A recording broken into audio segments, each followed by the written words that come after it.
Trade talks are escalating around the St. Louis Blues. After goaltender Jordan Binnington was linked to a Western Conference team, we get new reports revealing that the talks are picking up and everything is turning crazy in St. Louis as Doug Armstrong continues to navigate what to do with his team moving forward.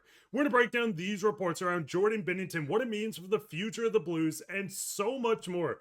In this episode, you're not going to want to miss it. But before we get into that, I just want to give a huge shout out to everyone watching. We're trying to reach a goal of 5,000 subscribers. So if you haven't hit the sub button yet, but you want to stay up to date on everything to do around your St. Louis Blues, make sure to go down and hit that free subscribe button. It means the world, and in return, we'll give you daily updates from all around the team.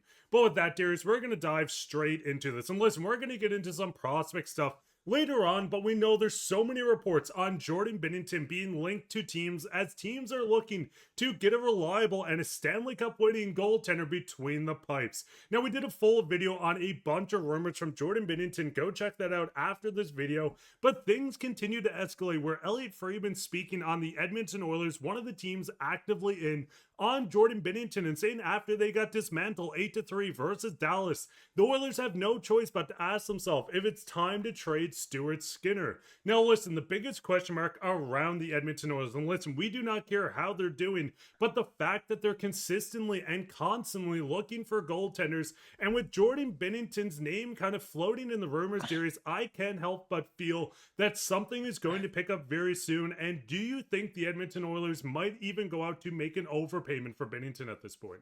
Yeah, and to go back to that quote for a second from Elliotte Friedman, that last part, for their benefit and his, is pretty crazy. And I think that the Edmonton Oilers are in a spot, just to focus on them for a second, they're in a spot where Connor McDavid has put the pressure back on the organization. He signed a contract extension making the exact same money that he was before. He could be making almost $20 million a year. And he left that all on the table to put the ball back in their court and say, please do something with the rest of this roster and go get me a goaltender. They're in a spot right now with how the season's gone so far where definitely. And I mean, if you didn't know 2 years ago, if you certainly didn't know last year, you know now that Stuart Skinner is not the guy who's going to win you a Stanley Cup. When you don't know who your starting goaltender is in game 4 of a Stanley Cup final, you have a problem, and that is your problem. So they're in a situation where I think they're looking at Connor McDavid and they're looking at all the reactions from fans and they're going, the organization and the GM is under fire right now. We have to do something. We have to go get a goalie. So I feel like they could come to the Blues, who have a goalie who's proven he can play in these big moments when the Oilers need him most. They can come to the Blues and go, we want Jordan Binnington and we will give you whatever you want. Now, we talked about this in a previous video, like you mentioned, and we were talking about how Stuart Skinner would have to come back the other way. I'm not saying that Jordan Binnington for Stuart Skinner makes sense for the Blues. It doesn't, but you're going to have to take the goaltender back in return in a trade like this. But the real prize is what's going to come back the other way. Now, the Oilers don't have a first-round pick, right? This year at least, but they do next year. So I'm asking for at least that because the Blues are not in a situation where they have to trade Jordan Binnington, but the Oilers are desperate for a goaltender. So I think there's something that could be worked out there that could actually make sense for the Blues moving into the future. Now, what I'm saying is they might figure that out and Doug Armstrong could pull the trigger on that. Myself, I wouldn't trade Jordan Binnington. I think it's a bad idea. You should keep him as a St. Louis Blue. But, moving into the future, as we see a couple more games here heading into December, there's going to be changes coming. I do believe that there's major changes coming for this team in terms of, the coaching staff is not going anywhere. It's going to be with the players. So could Jordan Binnington be on the way out? I'm asking for at least a first-round pick, a defenseman from the Edmonton Oilers as well. And probably, Stuart Skinner would have to come back the other way to, A, make the salary cap work, and, of course, all the roster spots and stuff like that. So not that I'm totally in love with Stuart Skinner coming back to be a Blue, but he's going to have to come back in a trade like that. Because I think the biggest thing is, listen, like you said, and I agree with everything, Jordan Binnington, it's the heart and soul of the team. We've seen him with the team for quite some time, hoisting the Stanley Cup. But the biggest thing with this Blues team is you have two goaltenders that want to be starting goaltenders. Of course, every goalie in the world wants to start for a team, but you need to make a decision in just 2 years from now or next offseason, not this one coming. But you have Hofer and Binnington both coming up. Now, listen, you can extend both, keep both on this roster. But the biggest thing is Binnington, and I'm not going to sit here and say trade him because I do not want to trade him. We know what he brings to the organization. But if you're a goaltender and you're looking at this, or sorry, if you're the manager of this Oilers team, you're going to look at this and say, hey, we need a goaltender, and can we get a king's ransom in return? Listen, taking on Stuart Skinner sucks. We know how bad he is this year. Looking at the stats from the goaltenders, yes, I understand that the Blues goalies looked like this for the first 2 games, but the biggest thing is looking through the numbers right now, I think Doug Armstrong's in the perfect opportunity to look at Stan Bowman and saying, hey, we want the world for Jordan Binnington. If we were going to move him, you have to overpay. And listen, if they offer a first round pick, a conditional another first or a second, and prospects plus more, you need to start considering this. And Darius, listen, I know this is a world where Jordan Binnington's a fan favorite. I love this guy. I don't want him off the team.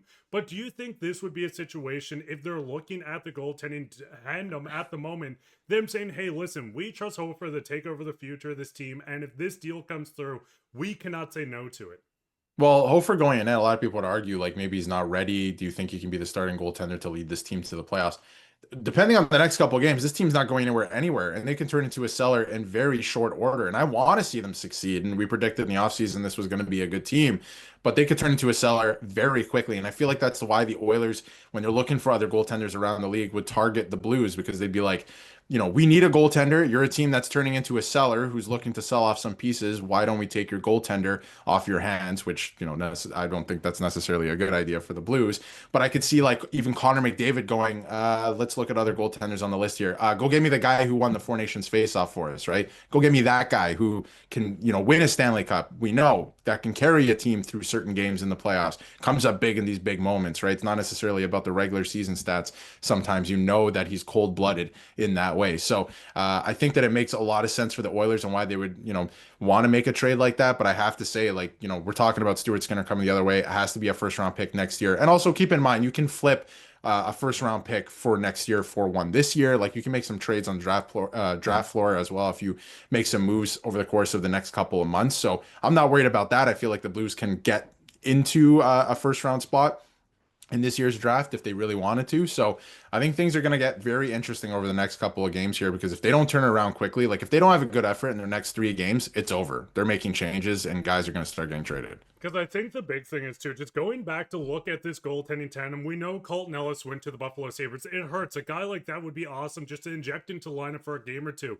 to try to get some confidence going. But looking at even more prospects through this system, a little segue. And listen, before we get into the fence, what is your thoughts on Jordan Binnington? Would you move him? Would it take a king's ransom? Do you want to keep him no matter what the offer is? Let us know down below. But going straight into the prospect, we've seen the goaltender drafted 6th round this year, Louvel Hernstam, and sorry if I pronounced that wrong, but we can see his first year in the Sweden's AHL. He has a shutout at 2.00 GAA and a 921 save percentage, which ranks 3rd best in the league. He's 4-10 on the season, which doesn't look great, but the numbers don't lie. We're seeing a young developing goaltender. A lot of these goaltenders do not get into their own form until you're getting into your latter half of your 20s. So Darius, looking at this guy take the next step over in Sweden, do you think this kind of gives them a little more room to feel comfortable to move on from one of their current goalies?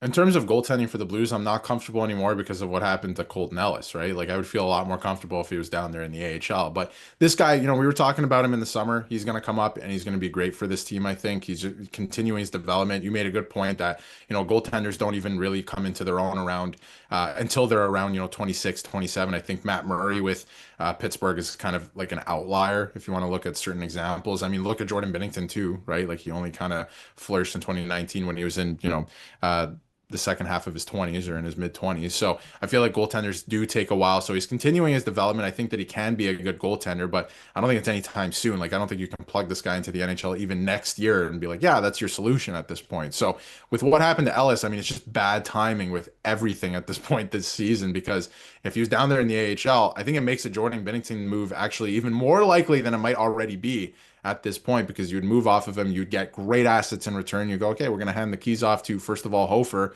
and Ellis is going to be that guy at some point anyway, but that's not going to happen anymore. So I don't feel as confident, but I do think that he could be a pretty good, goalie for this organization in a little while. And I think the big thing is too, we know there's so many prospects. And listen, if you guys want to see more prospect videos, especially on prospects like Justin Carbonneau, which we're going to be covering a lot because his name is going to be flying around. Listen, 26 points in 20 games, including 20 goals. He's going to be in conversation for the World Juniors. We'll be covering everything to do with prospects. So if you guys want to see more of that, let us know down in the comments. And speaking on comments, let's go straight into comments of the day. Coming through with Jert saying, gobble gobble, someone ate too much turkey. But we want to give a shout out to everyone watching this. I hope you guys had a great Thanksgiving. And once again, if you guys want to leave a comment, you could be featured on comment of the day. While you're down there, leave a like, subscribe, share this with your friends. We'll be back in another episode, so keep your eye out for that. But I've been your host, Mark, with my co-host, Darius, and